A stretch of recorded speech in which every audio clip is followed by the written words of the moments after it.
Nerds. So, time to continue on with the commissions I have for 70s and 80s comedies, and that brings us to Revenge of the Nerds. Of the ones I've been commissioned in this little 6-month odyssey, this is the one I was looking forward to watching the least. I have seen it before a while ago, like, I don't know, 15 years or so ago, maybe a little less than that. It's been a while, and unfortunately, the stuff that stuck with me didn't give me a lot of promise on this.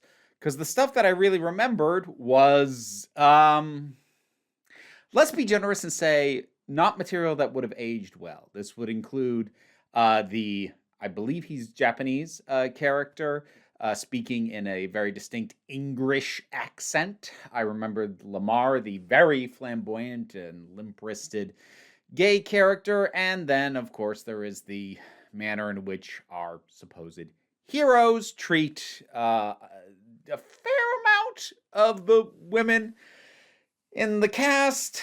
And yeah, this really felt like it was going to be torture. Oh, you know what? This is going to be a slightly awkward insert because I realized I started getting into my specifics without really talking about the plot of this thing overall. If you don't know, it is about a bunch of freshmen at a college. They show up, and through some wacky contrivances, their freshman dorm room is taken over by a fraternity of jackass jocks who then boot them all out. They are stuck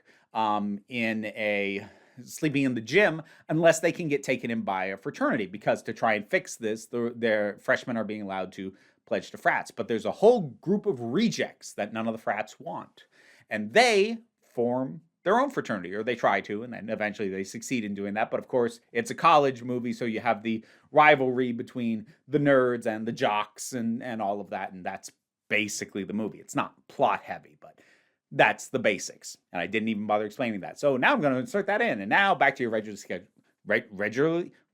scheduled program. I can't even talk. I'm somewhat pleasantly surprised to say this has a lot more good in it than I remembered. I think what happened was a couple of things. The first is that, for whatever reason, my brain latched on to the stuff that now is much more questionable. I will deal with that. There are still problems. But in addition to that, I think I kind of, over time, developed a little bit of a unfair bias against this, because honestly, one of the things that bothers me is the template this kind of sets for nerdy characters is still in use. I mean, the freaking Big Bang Theory is still doing half the stuff this thing does, and I'm so sick of it. But that's not this movie's fault. Honestly, at the time that this came out, this was a little bit more... progressive is the wrong word, but I don't know, outside the box, because the kinds of characters that we are inclined to root for are the kinds of characters who are only ever punchlines in most things prior to this. I'm not going to say that this was the first movie to do it, but it was probably the most successful and the most influential one that did, because you'd have stories about, supposed losers, that's what Animal House is, but even if they were losers, they weren't nerds. Come on. So, honestly, just having people who are a little bit socially awkward, just flatly uncool, a little bit odd looking, just kind of not fitting in, not having a place, those being the heroes, and not just like one who's your main character, but like a whole group of them, and they're all collectively the heroes of the thing. Yeah, actually, that was kind of a newish thing at the time that this came out. And this has a shocking amount of diversity amongst its core lead cast. I mean, not always represented well. Again, English accent for the Japanese character, but just honestly, just having him there, and while he does have that accent, it's not specifically made fun of. That's actually also true of Lamar, who is the black and very, very gay character who's in this. The thing is, first of all, I actually kind of appreciate that he is firmly and definitively established as gay, and it's not just something that they coded him all to hell and then made fun of how feminine he was. There's really only one joke directly at his expense, and even that isn't that harsh. It has to do with the later on when they're kind of competing, and he throws a javelin, and it's been specially developed for his limp-wristed throwing style, and that's a pretty gentle nudge, all things considered, as far as punchlines go. For the most part, he's just there. He's a part of the group. He's well integrated. I mean, heck, he helps the other members do some of the stuff I'm going to complain about later to some of the women involved, even though he doesn't care. He's not attracted to these women, but they're his friends. He'll still help out, and it's not treated like they're manipulating him into. He's like, no, I'll do you a solid. It's fine. The overall dynamic between the main characters is just kind of sweet and adorable. Adorkable might be the better word. Also, while I am going to be complaining about the treatment of a lot of the women in this, there's also a chunk of them who are like, oh, well, that's actually kind of nice. So like there's this whole sorority that they kind of partner up with, Delta Mu, I believe it is. And like they are obviously less respected on campus. And there is a brief moment where one of our more lead heroic characters, Booger, he's like, oh, no, we didn't invite them over. But then when they actually start showing up, he's like, oh, okay. And the thing is, like, by especially the standards of the 80s, they are plain. They are not, classically beautiful. But he sees the appeal just watching them walk in the door. So, and even though they're going to loosen up later, because I got news for you. Nerdy girls are frequently down to party. I speak from both observation and experience on that. Obviously with consent always, and don't assume anything. But I'm just saying, in my experience, Booger learned that lesson in real time. But they're treated by our lead characters as beautiful, as fun to be around, as enjoyable. And again, it's a greater diversity of body types, skin tone, and just appearance than I was expecting from characters who, again, while it is made clear there are other people in this story who look down on the Delta Moos, our heroes don't. That's kind of nice. And also the relationship between one of the main nerds, I can't remember his name, because I remember Lewis. Lewis is the one with the weird laugh who kind of became the face of the franchise. His best friend, whose name I suddenly cannot remember, he's played by Anthony Edwards. He has actually a really cute romance with Judy. That's how the whole group kind of gets in with this sorority. It's really sweet. This cast. I kept seeing faces. I'm like, oh, dang, wait a minute. What? Hold on. It was a nice surprise. Like, John Goodman's in this, playing the coach, who's sort of like the adult, encouraging the worst behaviors of the jerk-ass jocks. Ted McGinley, patron saint of canceled TV shows. He's in here as sort of the head of Alpha Beta, the jackass fraternity. James Cromwell. James Cromwell is in this as Lewis's dad. Watching the two of them do their weird inhale laugh at each other, that was oddly charming. So there was a lot more good in this than I remembered or I was expecting to find.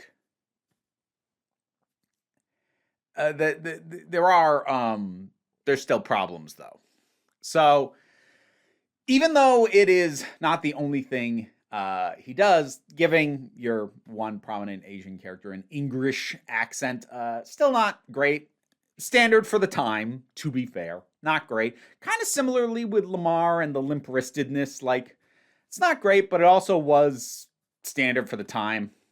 So was the treatment of the women in a lot of ways, but I'm still going to harp on that harder because that feels a lot harder to be forgiving about even taking into account what it was like at the time. Because, oh, jeez.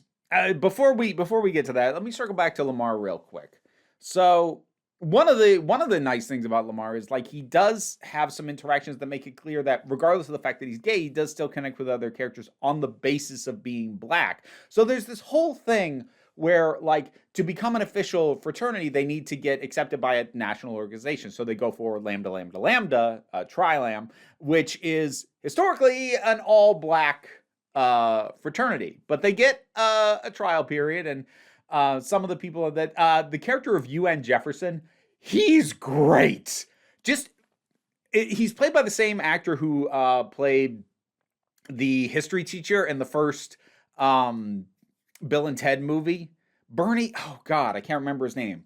I'm losing the last name. I'm gonna put it up here because he's so good in this. Just little subtle facial expressions that shift as you get to sort of see his thoughts. But there's this moment when he comes to this party like to see what these guys are like, trying to become a frat and kind of check them out. And this really really lame white music is playing, and Lamar goes over to the record player, takes off and goes to put something else on. He just kind of gives this look to UN like, I know, I'm sorry. It just feels like a moment of connection of their joint blackness. And so, okay, before I get to the stuff that absolutely does not hold up, I will say I'm slightly torn about some of the stuff with UN and the fact that Lambda Lambda Lambda is mostly an all black frat towards the tail end. Like, on the one hand, I kind of like that when UN sees these nerds being made fun of and like being harassed by the jocks, he gets a sense of solidarity of presumably more race-based harassment that he himself has and probably does still face to some degree. And that feels like an interesting way to build a bridge between characters who otherwise don't have a lot in common. And you could see him, start to loosen up around them. And I do kind of like that.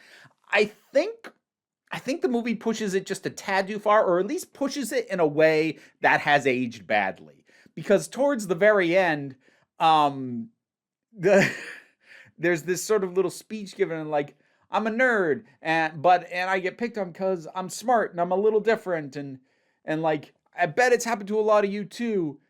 And the world won't be equal until the persecution of nerds stops. And that there's something watching that now and seeing a white man with a microphone say this in front of a row of silent black men behind him, basically saying, yes, I, the white nerdy guy, is the true victim. The thing is, like, I'm gonna be generous and say I think it was meant as a joke. Like, that setup is meant to be like, geez. Some people might not give it that benefit of the doubt, but even with that benefit of the doubt, it's awkward to watch now when we live in a time where nerdy, cis, white, straight guys, the solidarity with the black community is not high with them, or at least the public-facing members of that community by and large. It's gotten real toxic in a lot of ways. So that has aged poorly in a way that is not necessarily the film's fault. I think what you can say has aged in a way that is more the film's fault, in the sense that really shouldn't have been okay in the first place, is the sex-based humor, or at least a lot of it, which is built around, frankly, committing sex crimes against women. I don't want to slam all the sex jokes. Like, some of the stuff, especially with the Delta Moose, is kind of funny. And like, okay, look, this is a cheap joke, but it got a real genuine laugh out of me, because one of the members of this fraternity of nerds is this kid who's, I don't know how old he is, but he's clearly like too young to be there. He's like supposed to be a freshman in high school at most, maybe not even that. But he's also clearly hit puberty, and so he's at the party and he's talking to these girls, but his height is such that when he turns to look at them, he's right at chest height. It's a cheap joke, but I still laughed. So, like, some of the sex humor does, at least for me and my sense of humor, still kind of work. Like, is that cheesy? Is that a little blue? Yeah, but that's kind of harmless. I'm not gonna say completely harmless, but mostly harmless. We'll go Douglas Adams on it. Mostly harmless.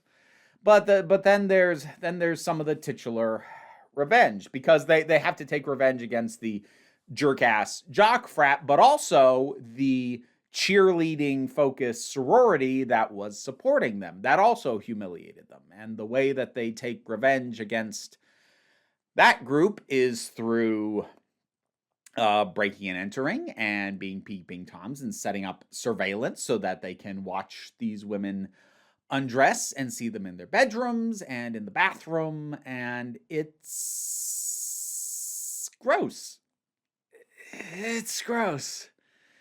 I've got no other word for it. And then, unfortunately, it doesn't stop there. It keeps going because the character of Betty, who Lewis latches onto, in a way that is frankly creepy and stalkery. Like, can we be upfront about that? Lewis behaves towards Betty like a creepy stalker. And in a way that actually seems really weird because it doesn't even make sense in a he's latched onto her because he really wants to get laid way, because he's, I think, the only person who is confirmed to have gotten laid at the party that the Tri-Lambs had earlier in the movie. So, like, he's getting some. So that even that excuse doesn't work. He just latches onto her in a way that is creepy. But it escalates, and so there is what we would now probably recognize as revenge porn that is involved with Betty and this whole thing where they take some of the nude images they have captured of her through their freaking spy cams, which never get discovered or dismantled or established that they ever stop doing that, and they like put them at the bottom of these pie tins, and then at a fundraiser they're selling all these extra pies because there's a naked picture of Betty at the bottom of it, and like she doesn't know, she didn't consent. I would classify this as revenge porn. And then there's the fact that Lewis disguises himself as her boyfriend and has sex with her under false pretenses, which, oh, the very tiny sliver of grace I will grant this entire segment is that at least when she realizes it's him, her reaction is, oh, that's why you were so much better. And, there's this somewhat cheesy line where he's like, well, those jocks, all they think about is sports. Nerds, well, all we think about is sex. And, like, that's kind of a cheesy line that I'm not sure works, but like she kind of goes with it. She's kind of like, oh, I can have better than that jackass of a football player that I was supposed to be with. Like, that's a nice outcome for her from all of this. How they get there is still messed up, but I'm only giving it that grace because I was kind of expecting her to realize who it was and like scream and shove him off and be humiliated and clearly traumatized, and we were supposed to laugh at it. None of that happened because, like, I remembered that this happened, but I didn't remember how it panned out. So I was kind of expecting it to do that, and I think a lot of comedies from the era would have done that. This one didn't. So at the very least, it does wrap up in a way that says, okay, by the end she's into it. That does not make any of it okay. I'm only pointing that out in contrast to what I was kind of expecting and what a lot of other comedies from the era would have done. So I'm only bringing that up in comparison to I expected that bit to be worse. It does not actually make any of it okay because it'll be all right, she'll like it in the end is also a really bad message. So, but as rough as that stuff is, and if that makes you so uncomfortable you don't want to watch this movie, then don't watch this movie. Like, just don't. So, yeah, if it seemed like things jumped there, it was because I just shot the bit explaining what the plot actually was, so I could insert that at the front end. But, while the issues with it are definitely there, and if they are too much for you, skip it. But there is more good in this than I remembered there being, which was a pleasant surprise, to be honest. I thought this was going to be painful, and instead it was actually pretty fun, relatively wholesome until a couple of dips where it was like, oh God, no. But like those are pretty segmented. I can clearly identify like, okay, it's this part. Like that's not okay. As opposed to having to point to something that is sprinkled across the entire thing. So would I recommend it to anyone who hadn't seen it or doesn't have an affinity for 80s comedy? I don't know if I would, but I was pleasantly surprised at any rate. I was commissioned to watch this through my Patreon. You can support me there. That would be greatly appreciated. But whatever your thoughts are, drop something down in the comments and let's talk about it. Don't worry too much about that stuff, though. We take a relaxed attitude around here, so you can just come on back next time you need a break. And I'd like to thank my highest supporting patrons, Robin Moore, Zubin Lukfula, Goddess Elida, Oliver B., Turok, the thing that goes doink in the anime, Ruth, Solitary Pictures, Ulrich Bogdan, Geek Filter, Linda Walters, Jen, Auntie 808, Becky Sparks, Frenabulax the Poodle, Robin Powell, T-Love, Tracy Scrabbit, Angry Casperol, Dave Hall, White Bearish, Rosalind Bennett, Pal Barabajagal, and Mara G. Yes, we do have new rats in the house. Whoa, you want it? We actually have two. This is Brownie. I couldn't get Sprite to come out, but say hi. Thanks for the support.